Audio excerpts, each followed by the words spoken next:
তুলিৰামে হিমন্ত বিশ্ব শৰ্মালে ভয় কৰে তুলিৰাম ৰংহাঙে নৰেন্দ্ৰ মোদীলে ভয় কৰে হয়নে নহয় আৰু তুলিৰাম ৰংহাঙে ট্ৰাইবেল মানুহ হৈও হিমন্ত আৰু নৰেন্দ্ৰ মোদীৰ ওচৰত চাৰেণ্ডাৰ কৰে হয়নে নহয় আৰু কোনো চাৰেণ্ডাৰ কৰা মানুহে কেতিয়াও অধিকাৰ কাটি আনিব নোৱাৰে কথাটো বুজিছেনে নাই কোনো চাৰেণ্ডাৰ কৰা মানুহে অধিকাৰ কাটি আনিব নোৱাৰে তুলিৰাম ৰংহাঙে কয়লাৰ পৰা পইচা খাব পাৰিব ৰাস্তাৰ নামত অহা পইচা আধা খাই দিব পাৰিব বুজিছেনে নাই আৰু আপোনালোকক কেতিয়াবা গাহৰি মাংস আৰু মদো খুৱাব পাৰিব কিন্তু তুলিৰাম ৰংহাঙে কেতিয়াও 244A কাৰ্বি আংলঙৰ মানুহৰ কাৰণে আনি দিব নোৱাৰে কথাটো বুজিছেনে নাই সঁচাকৈ বুজিছেনে নাই মই কাৰ্বি ভাষা নাজানো মই জনা হ'লে কাৰ্বি ভাষা ক'লোহেঁতেন এইটো ক'ব পাৰিব লাগিছিলে কাৰ্বিসকল অসমৰ কলম্বাছ কোনে কৈছিলে বিষ্ণুৰাভাই কৈছিলে বড়ো নেতা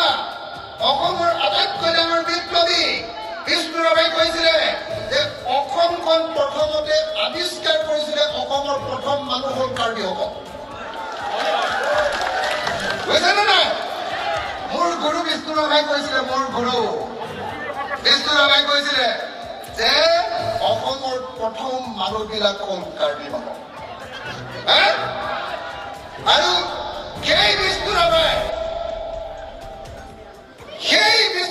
কৈ যোৱা অসমৰ প্ৰথম মানুহ কাৰ্বি মানুহবিলাকক মই আজি এইডোখৰত আপোনালোকে বহি থাকোঁতে এজনকে সুধিছিলো মহিলাবিলাকক সুধিছিলো মতা মানুহবিলাকক সুধিছিলো মই সুধিছিলো যে আপুনি কি কৰে চাকৰি কৰে নে অন্য কি মই ইয়াত যিমান মানুহ লগ পালো যিমান মানুহ মই 100 মান মানুহক সুধিলো 100 মান মানুহে ক'লে যে আমি চবেই খেতি কৰোঁ নহ'লে হাজিৰা কৰোঁ হয় খেতি কৰোঁ নহ'লে হাজিৰা কৰোঁ মানে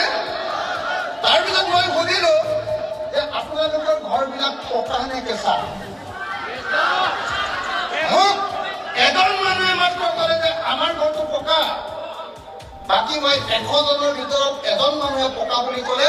মোক 99 জনে ক'লে যে আমাৰ চবৰে ঘৰ কেঁচা মই সুধিছিলো যে আপোনালোকে কি পানী খায় চৰকাৰৰ টেপৰ পৰা অহা পানী খায় টেপৰ পৰা খায় কৈছে আমাৰ পাহাৰৰ পৰা অহা পানী খাওঁ জুৰিৰ পৰা কৈছিলে যে আমি কুঁৱাৰ পানী খাওঁ আৰু দমকলৰ পানী খাওঁ টিউবৱেল বুলি কৈছিলো টিউবৱেলৰ পৰা খাওঁ এনেকৈ কৈ আছিলে হয়নে তো আপোনালোকে চাওক কাৰ্বি মানুহৰ দাঁতকেইটা চাওক ভিতৰত চব ক'লা হৈ গৈছে কাৰণ আজিও কাৰ্বি মানুহে আইৰণ থকা পানী খাই আছে অসমৰ আটাইতকৈ পুৰণি অসমৰ আটাইতকৈ খিলঞ্জীয়া অসমৰ আটাইতকৈ ঘৰবিলাক যদি কেঁচা আৰু আটাইতকৈ পুৰণি মানুহবিলাকৰ যদি চাকৰি নাই তেতিয়াহ'লে কাৰ চাকৰি আছে অসমত হয়নে নহয় যেতিয়ালৈকে কাৰ্বি আংলঙৰ প্ৰত্যেকজন মানুহৰ ঘৰ পকা নহ'ব লেট্ৰিনটো যেতিয়ালৈকে টাইলছ লগাব পৰা নহ'ব যেতিয়ালৈকে প্ৰত্যেকৰ ঘৰত এখনকৈ 4-চকীয়া গাড়ী নহ'ব যেতিয়ালৈকে আপোনালোকৰ ল'ৰা ছোৱালীবিলাকক দিল্লীত পঢ়ুৱাব নোৱাৰিব আৰু যেতিয়ালৈকে মাক দেউতাকৰ বেমাৰ হ'লে দিল্লীত চিকিৎসা কৰিব পৰাৰ সামৰ্থ্য এবিলিটি যেতিয়ালৈকে নাহিব তেতিয়ালৈকে আপোনালোকে যুঁজি থাকিব লাগিব সংগ্ৰাম কৰিব লাগিব আন্দোলন কৰিব লাগিব মই আপোনালোকক লিখি দিব পাৰোঁ তুলিৰাম ৰংহাং নহয় দিছপুৰৰ বা দিল্লীৰ আটাইতকৈ ডাঙৰ দালালটোৱেও যদি 77 বছৰ স্বাধীনতাৰ পাছত যদি নং স্বায়ত্তশাসিত পৰিষদৰ যদি CM হৈ থাকে ৭৭ বছৰতো পকা ঘৰ পকা কৰি দিব নোৱাৰে ৭৭০ বছৰতো পকা কৰি দিব নোৱাৰে যেতিয়ালৈকে দিল্লী আৰু দিছপুৰৰ সচিবতি আঁতৰি হৈ থাকিব হয়নে নহয়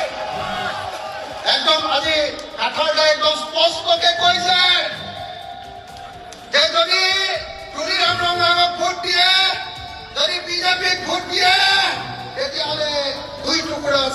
গাহৰিৰ মাংস খাবলৈ পাব 1 গিলাচ চুলাই মদ খাবলৈ পাব আৰু ইলেকশ্যনৰ সময়ত 100 টকা বা 200 টকা পাব কিন্তু কেতিয়াও আপোনালোকে কেতিয়াও ভাল ঘৰ এখনত থাকিবলৈ নাপাব এতিয়া আপোনালোক কাৰ্বি মানুহবিলাক কাৰ্বি আংলঙত থকা ডিমাচা মানুহবিলাক কাৰ্বি আংলঙত থকা কুকি মানুহবিলাক কাৰ্বি আংলঙত থকা লুথা মানুহবিলাক ৰেংমা মানুহবিলাক আৰু আন জাতিৰ সকলো মানুহবিলাক এতিয়াকে ধৰি ক'ব পাৰিব যেতিয়া আপোনালোকে 244A পাব নাম্বাৰ 1 আৰু 244A সেই মানুহৰ হাতত থাকিব লাগিব যি মানুহে জনতাৰ কাৰণে কাম কৰে যি মানুহে দিছপুৰ আৰু দিল্লীৰ কাৰণে ATM হিচাপে ব্যৱহাৰ নহয় হয়নে নহয় ৰাইজ হয়নে নহয় ৰাইজ এতিয়া কাৰ্বি আংলঙত কয়লা খান্দে